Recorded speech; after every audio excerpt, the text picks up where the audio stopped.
ओम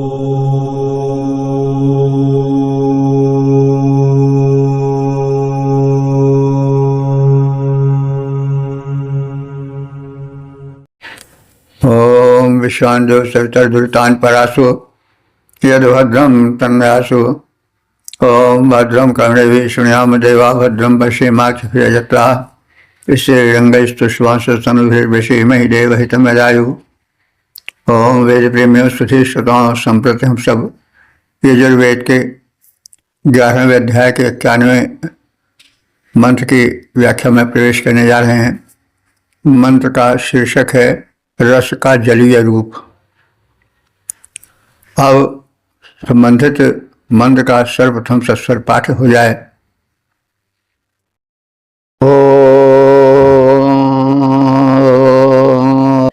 जो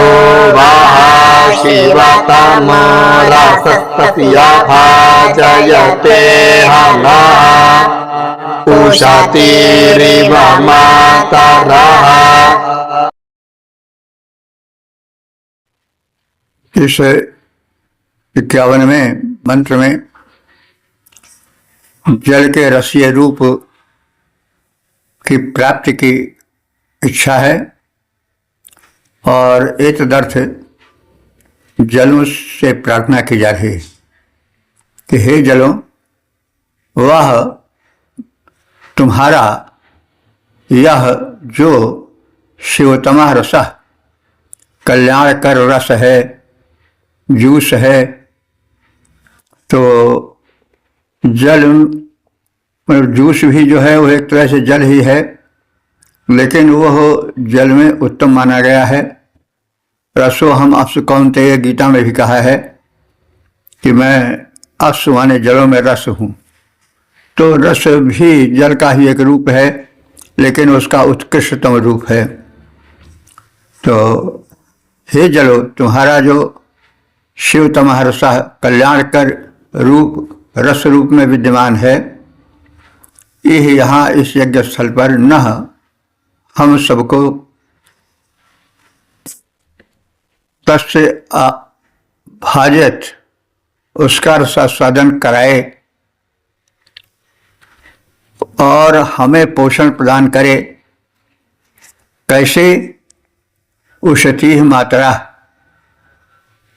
शिशु युग, जैसे उषती मात्रा माने प्रेम करने वाली माता अपने शिशु को दुग्ध आदि द्वारा पुष्ट करती है, वैसे ही तुम भी हमें पुष्ट करो।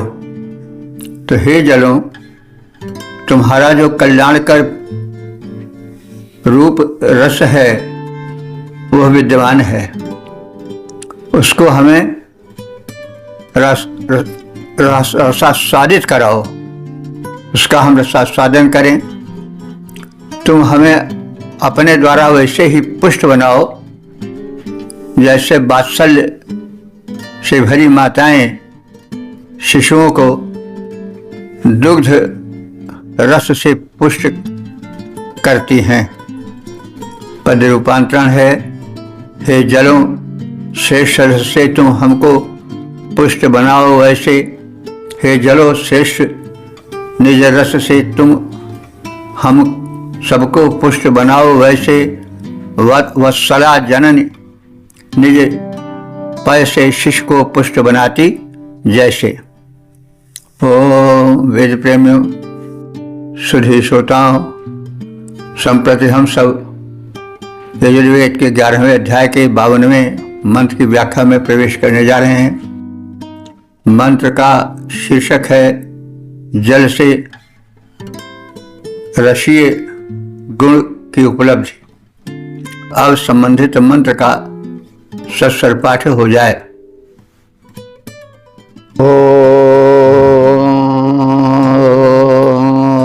तस्मा आरंगमावोजसि यक्षायाय जन्वथा आपो जना यथा जना।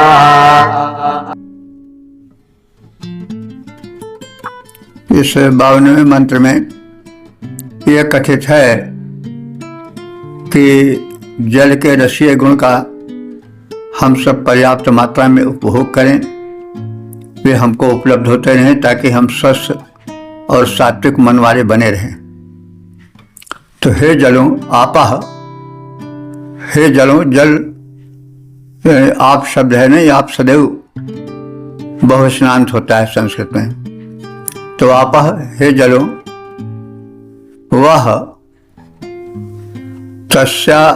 वह तस्मा पारम गमाय, तुम्हारे उस रस को हम शीघ्र पाएं, क्योंकि जल ही रस रूप में परिणत हो जाता है। जैसे संतरा है, मौसमी है, नींबू है, इन सब में जल ही प्रधान होता है, उसका द्रव रूप होता है, वह परिणत हो जाता है, लेकिन उसमें गुण अनंत भर जाते हैं। तो उन्हीं गुणों को पाने की प्रार्थना कर रहा है ऋषि कि तुम्हारे उस रस को हम शीघ्र पाएं।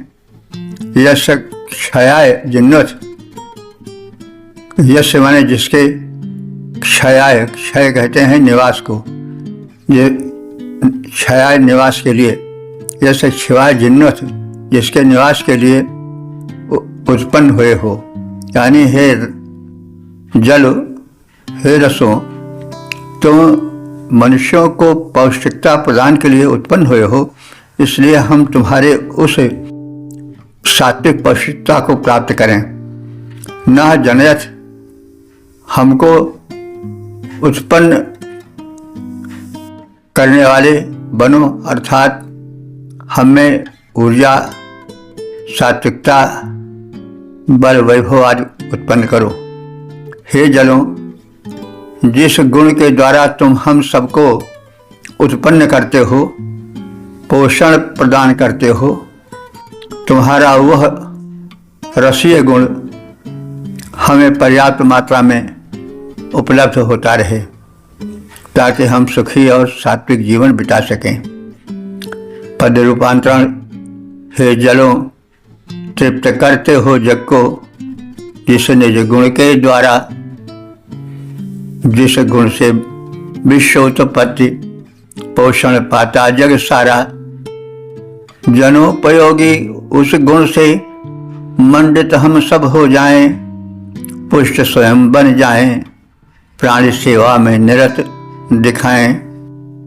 ओ वेद प्रेमियों, सुधी श्रोताओं, संप्रति हम सब यजुर्वेद के 11वें अध्याय के 53वें मंत्र की व्याख्या में प्रवेश करने जा रहे हैं। मंत्र का शीर्षक है सूर्य और अग्नि की उपयोगिता। अब संबंधित मंत्र का सर्वप्रथम सस्वर पाठ हो जाए।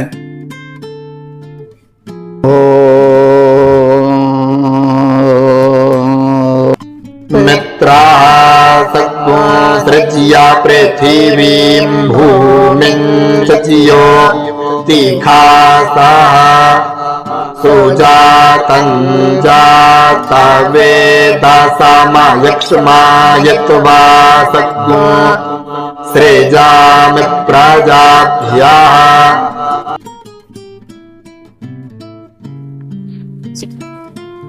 इस 53वें मंत्र में सूर्य की भांति अग्नि भी आलोक प्रसार करें और जीवन को रोग रहित बनाएं, क्योंकि प्रकाश होना आवश्यक है।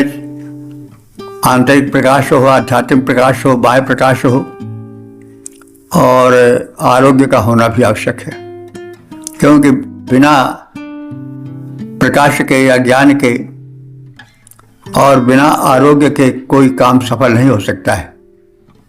इसलिए सबसे पहले आवश्यक है कि इष्ट से प्रकाश मांगा जाए, ज्ञान मांगा जाए और उनसे आरोग्य मांगा जाए।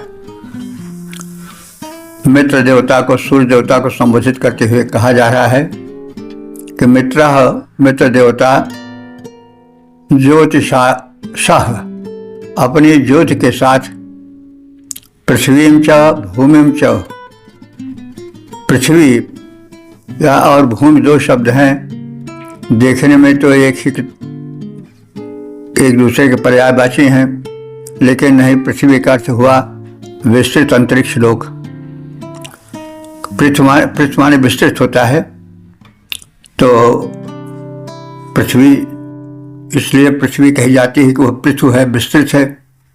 लेकिन विस्तृत अंतरिक्ष भी बहुत है, पृथ्वी से ज़्यादा अंतरिक्ष विस्तृत है। इसलिए यहाँ पृथ्वी जो है वह अंतरिक्ष के अर्थ में आया है, क्योंकि जैसा हम निवेदन करते आए हैं, ऋग्वेद में शब्द उस तरह से नहीं रूढ़ हो पाए थे जैसे आज हैं। तो यहाँ पृथ्वी और भूमि शब्द हैं, तो दोनों अलग अलग अर्थ दे रहे हैं। तो पृथ्वी जैसे विस्तृत अंतरिक्ष जो है वह ज्योत से भर जाता है, सूर्य के, और भूमंडल भी भर जाता है, वैसे हमारा जीवन भी सुख से भर जाए, प्रगति से भर जाए। और हे सुजाता, हे सुजातम, हे सुंदर जन्म वाले जात वेदसम, जात वेदस कहते हैं सर्वज्ञ अग्निदेव को। हे सुशोभन जन्म वाले सर्वज्ञ सुंदर अग्निदेव, तो तुझको प्रजाओं के अयक्षमाय माने रोग रहित जीवन के लिए, यक्षमा रोग को कहते हैं, और अयक्षमा माने रोग रहित। तो अयक्षमाय माने लोगों के, यजमानों के रोग रहित जीवन के लिए वाम सजा में तुम्हें हम उत्पन्न करते हैं, ताकि याज्ञिक प्रक्रिया के द्वारा हम सब तुम्हारी कृपा पाएं और स्वस्थ और निरोगी जीवन बिताएं। मित्र देवता अर्थात सूर्यदेव जिस प्रकार विस्तृत अंतरिक्ष को और भूमंडल को अपने प्रकाश से भर देते हैं, मैं भी सर्वज्ञ अग्नि को जलाकर प्रजाओं के रोग को हवन कुंड में डाल देने की भांति प्रार्थना करता हूँ, और जो आहुति में औषधियाँ पड़ी हैं वे उन रोग कीटों को नष्ट करें। सूर्य भी आरोग्य प्रदान करें, क्योंकि आरोग्यम भास्करादिच्छेद कहा भी गया है। तो इस प्रकार से अग्नि भी विषाणुओं को विनष्ट करें, और सूर्य भी अपने प्रकाश से अंधकार में पलने वाले विषाणुओं को नष्ट करें, और दोनों हमारे जीवन में प्रकाश और स्वास्थ्य भरें।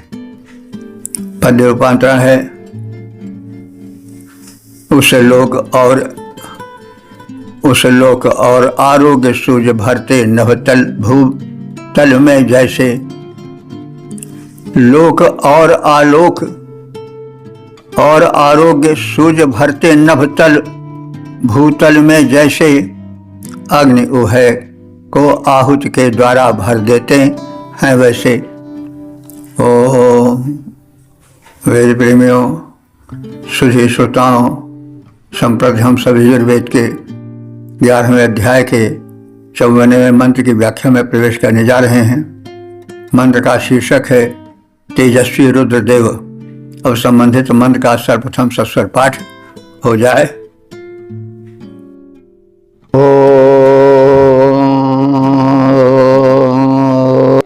रुद्राः सद्गुं सृज्या पृथिवीं बृहज्योतिः सामी धीरे तेखां भानुराचसरा इच्छुकुरो देवे कुरो चाते। इस 54वें मंत्र में रुद्र देवों की महत्ता का, रचनात्मकता का, दीप्तिमत्ता का कथन है। रुद्राह जो एकादश रुद्र हैं, पृथ्वी संसृज, इन्होंने पृथ्वी की रचना की है और बृहद ज्योति समधेरे, बृहद ज्योति माने व्यापक ज्योति वाला पिंड है सूर्य, उसको भी उन्होंने समधेरे माने स्थापित किया द्विलोक में। महान दीप्तिमान ज्योति सूर्य उनके द्वारा प्रदीप्त किया गया है। तेषाम उन रुद्रों को शुक्र भानु तेजस्वी किरणें देवेश देवों में अजस्र माने निरंतर, रोचते माने प्रकाशित होती हैं। रुद्रों ने पृथ्वी की रचना की तथा दीप्तिमान अग्नि के प्रचंड पिंड के रूप में सूर्य को उत्पन्न किया। तो उन्होंने पृथ्वी की रचना की, सूर्य को उत्पन्न किया। उन रुद्रों की तेजस्विता की दीप्ति ही देवों में निरंतर प्रकाशित होती रहती है। यानी रुद्र की महत्ता का कथन है। रुद्र की ज्योति ही देवों में ज्योतित है, उन्हीं की ज्योति से देवगण ज्योतित हैं, ज्योतिमान हैं, दीप्तिमान हैं। पद रूपांतरण। रुद्रों ने भू रची रचा रवि को, जो अग्निपिंड जो दीप्तिमान, रुद्रों ने भूमि रची रचा रवि को, जो अग्निपिंड जो दीप्तिमान। तेजस्विता रुद्र की पावन, देवों में है देखो विद्यमान। ओ वेद प्रेमियों, सुधे श्रोताओं, संप्रति हम सब यजुर्वेद के 11वें अध्याय के 55वें मंत्र की व्याख्या में प्रवेश करने जा रहे हैं। मंत्र का शीर्षक है पात्र रचना। अब संबंधित मंत्र का सर्वप्रथम सस्वर पाठ हो जाए।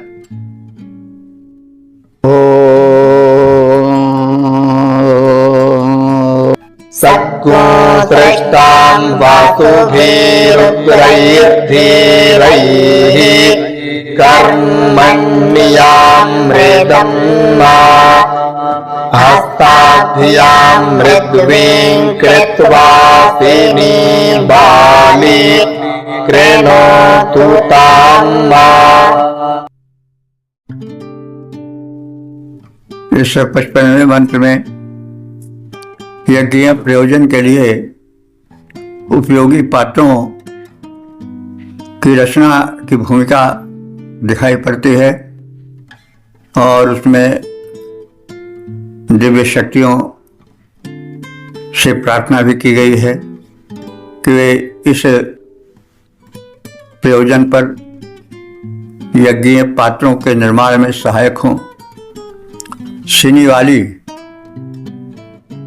शिनी वाली कहते हैं अमावस्या के अधिष्ठात्री देवी को। तो शिनी वाली धीरे ही वसु भी रुद्र, धैर्यशाली वसुओं और रुद्रों के द्वारा, वसु देवताओं और रुद्रों के द्वारा वे धैर्य युक्त वसुओं और रुद्रों द्वारा संसृष्टाम रची गई मृदम माने मिट्टी को, हस्ताभ्याम दोनों हाथों द्वारा, मृदीम कृत्वा मृदु करके, ताम उसको कर्मण्याम करोतु काम के योग्य बनावे। मतलब यज्ञीय पात्र, अब जो आगे जिसको हम उखा आदि के रूप में जानते हैं, तो यज्ञीय पात्र बनाए जाते हैं। यज्ञीय पात्र में मिट्टी रहती है, मिट्टी को मसला जाता है, मसल के पात्र तैयार किया जाता है, उसमें देव शक्तियों के समावेश और सहायता की प्रार्थना की गई है। तो यहाँ पर अमावस्या की अधिष्ठात्री देवी शिनी वाली नाम वाली देवी और धैर्यवान 8 वसु और 11 रुद्रगणों के द्वारा तैयार की गई मृतिका, मिट्टी का कथन है, और वो उसको हाथों से मसल कर मृदु करके पात्र बनाने के योग्य बनावे, यह प्रार्थना है। यानी यज्ञ पात्र बनाए जाने आवश्यक हैं, उसमें अमावस्या की ऐसी सात्विक देवी शनि वाली सहयोग करें और वसुदेव और रुद्रगण भी उस मिट्टी को तैयार करें, हाथों से मसल करके उसको पात्र के बनाने योग्य बनावें और याज्ञिक उपकरण, याज्ञिक पात्र बनकर तैयार हो जाएं। पद रूपांतर है शनि वाली वसु रुद्र गणों ने की मृतिका तैयार, मसल हाथ से मृदु कर मिट्टी, मसल हाथ से मृदु कर मिट्टी, रचो पात्र बहुबार। ओ वेद प्रेमियों, सुधी श्रोताओं, संप्रति हम सब यजुर्वेद के 11वें अध्याय के 56वें मंत्र की व्याख्या में प्रवेश करने जा रहे हैं। मंत्र का शीर्षक है पुरोडाश पात्र। अब संबंधित मंत्र का सर्वप्रथम सस्वर पाठ हो जाए।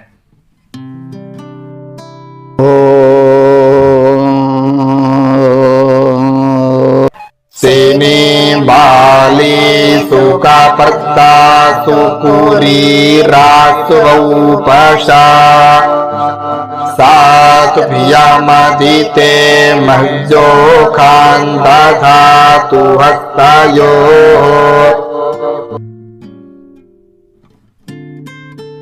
इस 56वें मंत्र में यह कथित है कि शनि वाली देवी जो है वह आदित्य देवी के लिए पात्र तैयार करें, उखा नाम का पात्र। उखा पात्र का नाम है, यह बटलोई या पतीली के रूप में माना जा सकता है। इसमें पुरोडाश आज पकाए जाते थे।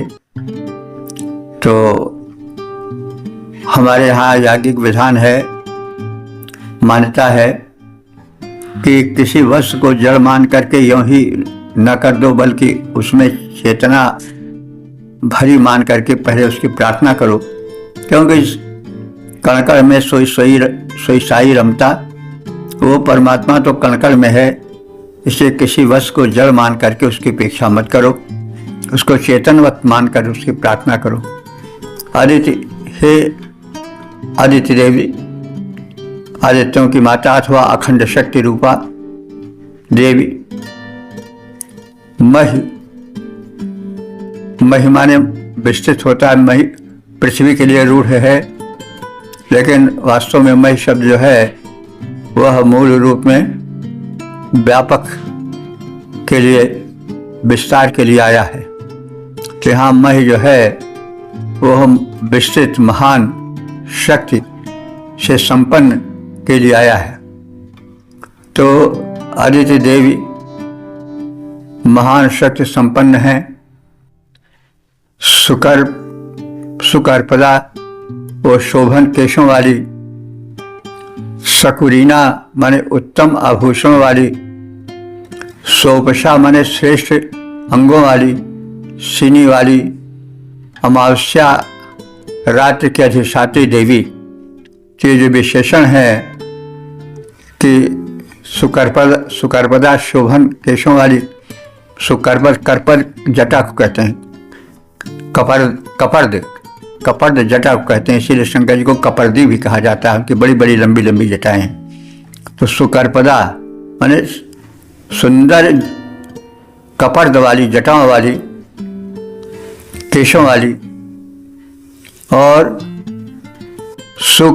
सुकरीरा उत्तम आभूषण वाली, सुकुरीला उत्तम आभूषण वाली, सौपशल माने श्रेष्ठ अंगों वाली, शनि वाली। तो ये सब विशेषण शनि वाली देवी के हैं। शनि वाली अमावस्या की अधिष्ठात्री देवी हैं। तो वे तुभ्यम, हे अदिति देवी, तुम्हारे लिए हस्तयोः दोनों हाथों में उखाम दधातु, उखा नाम के प्रोडाश पकाने के पात्र को धारण करें। तो उखा जो है वो एक पात्र है जो यज्ञ में प्रयुक्त होता था, महत्वपूर्ण था। उसमें प्रोडाश आदि पकाए जाते थे। संभवतः आवाज के पतीली या बटलोई से माना जा सकता है कुछ इस प्रकार से। तो पुरोडाश को आप जानते हैं, पुरोडाश जो यज्ञ में रोट आदि बनाए जाते हैं या खीर वगैरह बनाई गई उसकी आहुति दी जाती है, उसको पुरोडाश कहते हैं। तो पुरोडाश उत्तम चढ़ावा है। पुरोडाश शब्द का प्रयोग मानस में भी है। पुरोडाश तो देवों के हेतु बनता है, लेकिन जब रावण सीता को चुराने के लिए आया तो उसके इस कुयत्न को, कुत्सित कर्म को तुलसीदास जी ने कहा है कि रावण का सीता को हरण करना वैसे ही है जैसे कि पुरोडाश चाह रासव खावा। पुरोडाश जो कि देवताओं का खाद्य है, उसको कोई रासव माने गधा खाना चाहे, वैसे रावण सीता को अपहरण करने की चेष्टा कर रहा है। तो पुरोडाश तुलसीदास जी के रामायण में तो बड़े बड़े मतलब शब्द हैं जो कि वेदों में पाए जाते हैं, वो भी शब्द हैं, जैसे पुरोडाश चाह रासव खावा, तो रासव शब्द ही प्रयोग हुआ है वेदों में। पुरोडाश शब्द भी बहुत चल रहा है। तो ये दोनों हाथों में उखाम धातु उखा नामक पुरोडाश पकाने वाले पात्र को धारण करें। तो अब उखा का अर्थ समझ गए होंगे, बटलोई या पतीली के अर्थ में आता है जिसमें पुरोडाश पकाया जाता है। और पुरोडाश आप जान गए हैं तो यज्ञ में देवों को अर्पित किया जाने वाला पदार्थ, रोट आदि जो घृत से संबंधित होता था। तो हे देव माता आदित्य, वह सुशोभन केशों वाली, उत्तम आभूषण वाली, श्रेष्ठ अंगों वाली देवी सिनी वाली, जो कि अमावस्या की अधिष्ठात्री देवी है, वो तुम्हारे लिए दोनों हाथों से पुरोडाश पकाने का पात्र, जिसको उखा कहा जाता है, उसको धारण करें। पद रूपांतर है शोभन केशों वाली, सुभूषिता देवी सिनी वाली, श्रेष्ठ अवयवों द्वारा जिसकी होती है छटा निराली। हे अदिति, तुम्हारे हेतु करों में वही उखा को धारे जिसमें पुरोडाश पकता है, पाते हैं सुर सारे। वही उखा एक पात्र है जिसको आहुति हेतु पुरोडाश पकाने के काम में आता है। वो आज की बटलोई या पतीली आदि के पात्र के रूप में समझा जाना चाहिए। ओ वेद प्रेमियों, सुधी श्रोताओं, संप्रति हम सब यजुर्वेद के 11वें अध्याय के 57वें मंत्र की व्याख्या में प्रवेश करने जा रहे हैं। मंत्र का शीर्षक है उखा पात्र। अब संबंधित मंत्र का सर्वप्रथम सत्सर पाठ हो जाए।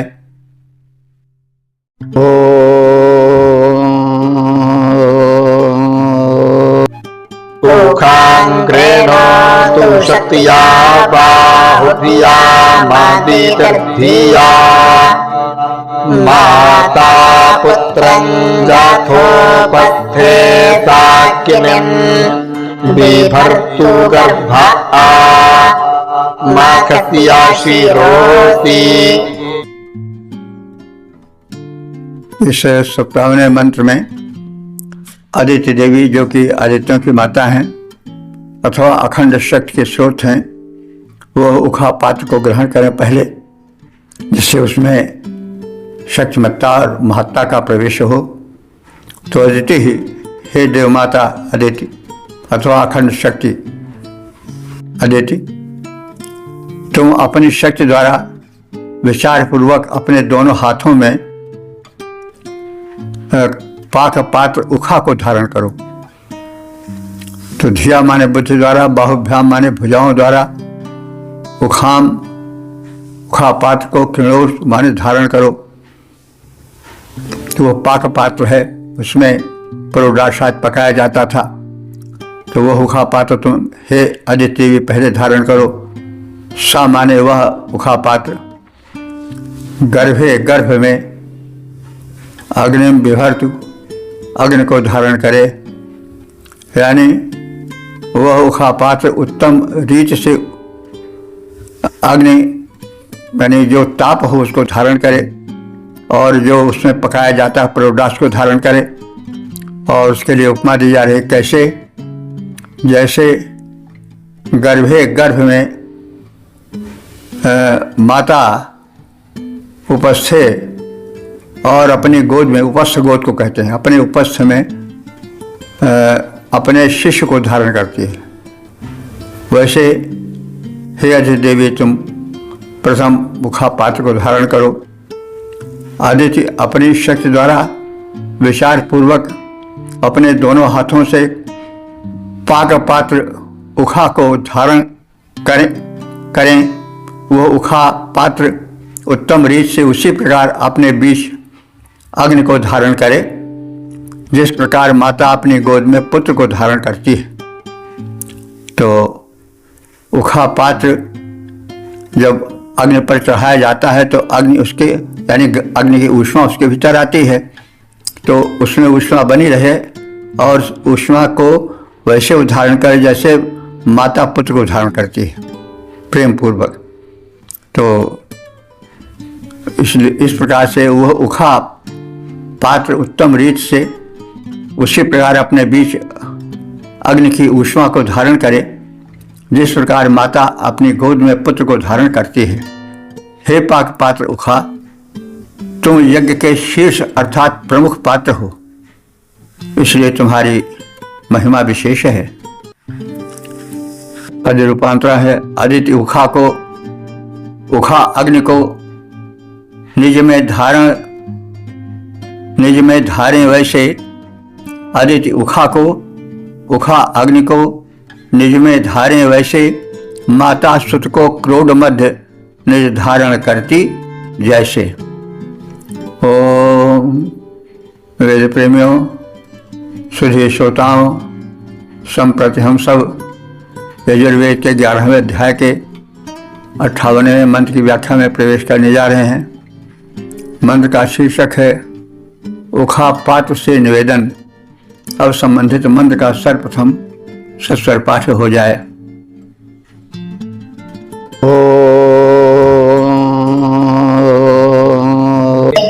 वासावस्त्वा कृण्वन्तु गायत्रेण छन्दासां गीरस्वध्रुवासि पृथिव्यासि धारयामायत्राजाग्गुरा यस्पोखङ्गौपतियज्ञो सुवीर्जज्ञो सजातान्यजमाना या रुद्रास्त्वा कृण्वन्तु तुरैष्टुभे न छन्दासाङ्गीरस्वध्रुवास्यन् तारिक्षामासि धारयामायत्राजाग्गुरायस्पोखङ्गौपतियज्ञो सुवीर्जज्ञो सजातान्यजमानायाद्वितीयात्वा कृण्वन्तु जागतेन छन्दासाङ्गीरस्वध्रुवास्यौ रसितारयामायत्राजाग्गुरायस्पोखङ्गौ पतियज्ञो सुवीर्जज्ञो सजातान्यजमानाय विश्वेत्वा देवा वैश्वानराः कृण्वन्तु वानुष्टुभे न छन्दासाङ्गीरस्वध्रुवासि दिशोऽसि धारया मायत्राजाग्गुरायस्पोखङ्गौपतियज्ञो सुवीर्जज्ञो सजातान्यजमानाय।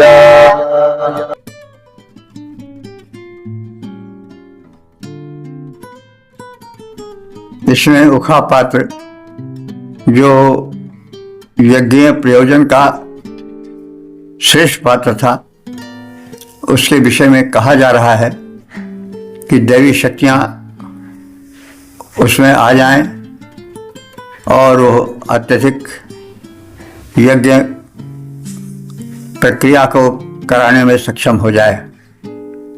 तो हे उखे, वशुगण गायत्री छंद के बल से तुम्हें धारण करें, अंगिरा ऋषि के समान तुम्हें विनिर्मित करें। तुम दृढ़ हो, हे उखा तुम दृढ़ हो। हम यजमानों के लिए धन, पुष्टि, धेनु, श्रेष्ठ पराक्रम, सजातीय बांधवों से आदित्य गण,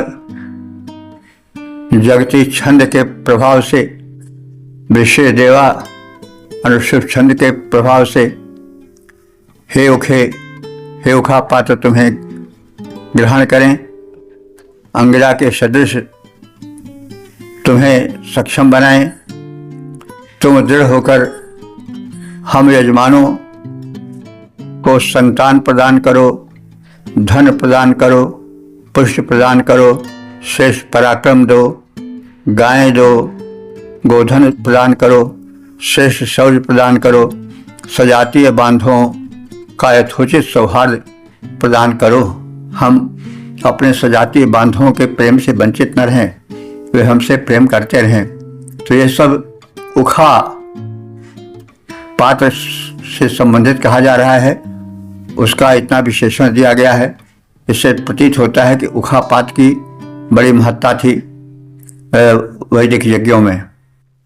तो उखा पात्र की महत्ता का कथन है इसमें कि भिन्न भिन्न छंदों में गाए जाने वाले मंत्रों की शक्तियाँ उसमें समाहित हो जाएं और उसमें शक्ति आ जाए, वे धन, धान्य, पुत्र, पौत्र, सुख समृद्धि देने में सक्षम हो जाएं।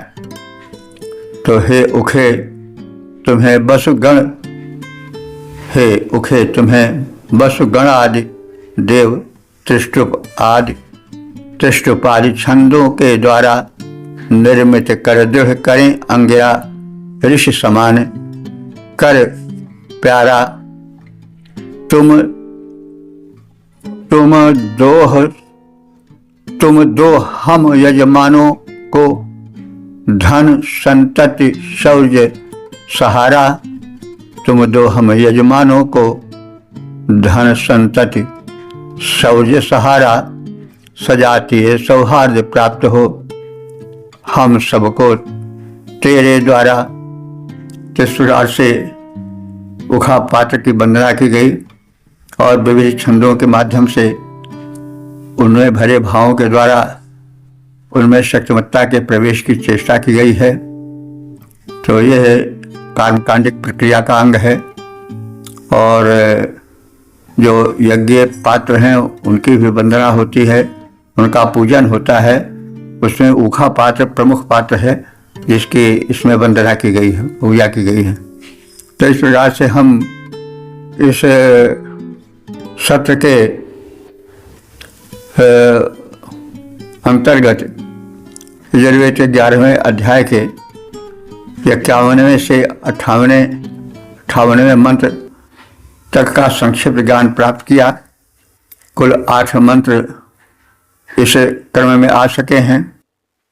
प्रथम 2 मंत्र रसीय जलों की महत्ता पर वर्णित है, क्योंकि जलो हम अप्सु कौन्तेय कहा गया है कि हे अर्जुन, गीता में कहा गया है कि मैं जलों में अप्सु, जलों में क्या हूँ? रस। रस तमाम पदार्थों में रहते हैं, मौसमी, संतरा आदि में। तो वो रस बड़ा उपयोगी होता है, स्वास्थ्यप्रद होता है। तो इसलिए जल में जो उसके रसीय गुण हैं वो हम सब वास्तव में आवें, ऐसा कथन है। उसके बाद आरोग्य हित प्रार्थना है कि हमारा शरीर रोग रहित बने, क्योंकि जब शरीर रुग्ण रहता है तो कुछ नहीं हो सकता है। सरोज शरीर बाध सब होगा। मानस में भी कहा गया है कि अगर शरीर रोगी रहा तो सारे भोग पदार्थ व्यर्थ हैं। सरोज शरीर बाध सब होगा। तो इस प्रकार से स्वास्थ्य की कल्पना की गई है कि कोई शुभ कार्य करने में और मनुष्य को सुखी जीवन बिताने में स्वास्थ्य का बड़ा महत्व है। इसलिए स्वास्थ्य हित प्रार्थना की गई है और इसके बाद फिर सूर्य और अग्नि की महत्ता का कथन है कि ये जो सूर्य हैं उन्होंने अंतरिक्ष में व्याप्त होकर के, और अग्नि जो है वो ही सूर्य रूप में स्थापित हैं और वही विद्युत रूप में अंतरिक्ष में स्थापित हैं। तो अग्नि की महत्ता का कथन है, और इस प्रकार से उनकी महत्ता के कथन द्वारा आत्म जागरण और आत्मशक्ति का आमंत्रण है। तो और इस प्रकार से आरोग्य के गुण का कथन है, और उखा पात्र का विशेष वर्णन है। उखा पात्र एक बटलोई या पतीली के रूप में आज के जाना जा सकता है। उसमें पुरोडाश आदि पकाए जाते थे, देवार्पण होता था, वो मुख्य यज्ञ पात्र था, इसलिए उसके महिमा वर्णन में 3-4 मंत्रों का प्रयोग हुआ है। तो इस प्रकार से यह कांडिक प्रक्रिया है जो कि यज्ञ सामग्री यज्ञ पात्रों की महत्ता को बताता है, और उनमें एक दैवी शक्ति का समन्वय मान करके उसकी प्रार्थना करता है, उसे जड़ नहीं मानता है। हमारी जो कांडिक प्रथा है उसमें जो कर्मकांड में यज्ञ आदि में प्रयुक्त होने वाले पात्र हैं उनको भी महिमा मंडित किया जाता है।